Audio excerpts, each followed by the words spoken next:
Have you ever felt the cold grip of fear in a place where silence is the only companion? Welcome to the moonlit cemetery, a realm where tranquility dances with the macabre.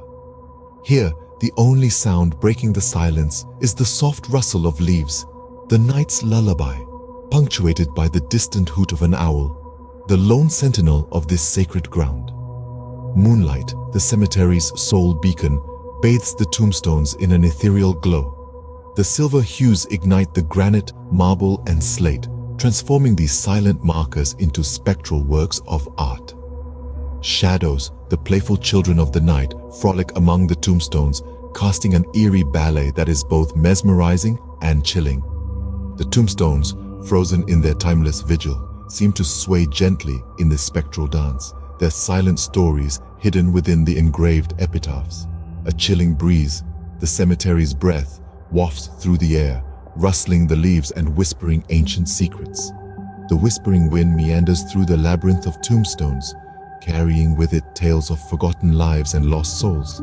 It's as if the cemetery itself is sharing its stories, each gust a verse, each pause a punctuation. The air thickens with anticipation as the night deepens, the atmosphere pregnant with an unspoken understanding that something is about to unfold.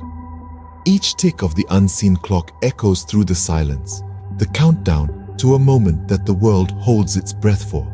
The cemetery, a stage for the departed, waits in suspense, the moonlight its spotlight, the night its audience.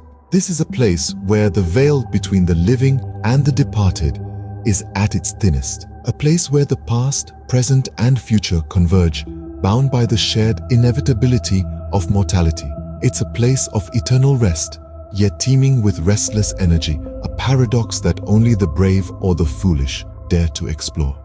As the clock struck midnight, an unusual tremor ran through the ground beneath. The cemetery, in its moonlit glory, stands on the precipice of a revelation, a story yet to be told, a dance yet to be performed. And as the tremor subsides, one can't help but wonder, what lies beneath this hallowed ground? Can fear root you to the spot, making you a silent observer of the supernatural? In the heart of the cemetery, under the spectral glow of the moon, I found the answer. Fear had turned me to stone. The cold marble tombstones around me seemed welcoming compared to the icy dread that coiled around my heart.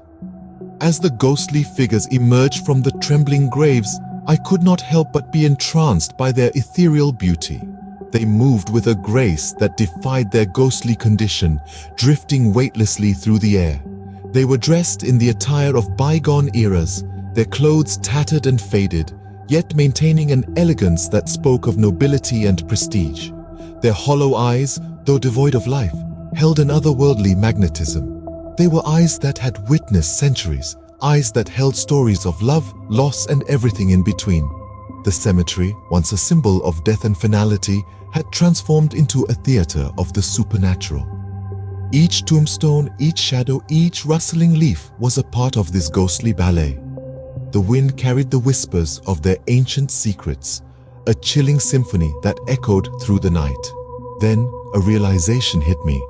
They weren't just aimlessly wandering. No, their hollow eyes were fixed on something, or rather someone, me. I was the center of their attention. The feeling of being watched, scrutinized by these apparitions was more than unsettling. It was a primal fear, raw and potent. It was as if I had trespassed into their realm, disrupting the peace of their eternal rest. The feeling of intrusion was palpable, but so was the curiosity. Who were they? What did they want from me? Questions swirled in my mind, but the answers were as elusive as the wraiths before me. Caught between the realms of the living and the dead, I was a stranger in a world not meant for the living. The realization dawned upon me with chilling clarity. I was not alone. I was in the company of the restless souls, an unwitting participant in their midnight dance. I was not alone among the restless souls. What secrets could the restless souls of a moonlit cemetery hold? I found myself questioning as the chilling breeze carried whispers of ancient tales and cryptic truths. It was in the heart of this eerie night that I came to understand the cemetery was not just a resting place for the departed, but a reservoir of stories, each more intriguing than the last. The tombstones, standing stoically under the silver glow of the moon, were not just stone and chisel work. They were the chapters of a book waiting to be read. The ghostly figures, their hollow eyes burning with a spectral glow, were the narrators of these tales. They whispered secrets of love and loss, bravery and betrayal, joy and sorrow, an anthology of human existence, echoing through the ages. Their spectral forms seemed to flicker with each tale told, the shadows dancing in tandem with their words, painting stories in the air. As I listened, a profound realization dawned upon me. I was not an intruder in this realm of spirits, but an invited guest. These ethereal beings, bound to the cemetery by unseen chains, sought not to frighten, but to communicate. They yearned for their stories to be heard, their existence acknowledged. The trembling graves, the dancing shadows, the chilling breeze were all but mediums of their desperate communication. This revelation was not terrifying, but deeply moving. I found myself empathizing with these spectral narrators, their tales resounding within me. Each story they told, each secret they revealed, left an imprint on my soul, forever changing my perception of this moonlit cemetery. The tranquil silence of the graveyard was no longer a symbol of eternal rest, but a canvas for the restless souls to etch their tales. It was in the midst of this spectral symposium I understood the cemetery was not a place of death, but a theater of life. The cemetery, a place of rest, was now a stage of untold stories and restless souls. What happens when the clock moves past the haunted hour?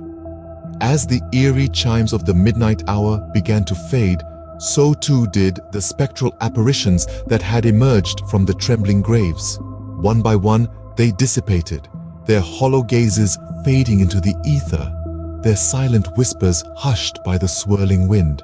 The moon, the silent observer of the night's chilling events, continued its celestial journey across the star-studded sky. Its soft light now began to wane, casting longer shadows that danced among the tombstones, mimicking the spectral waltz of the ghosts just moments before.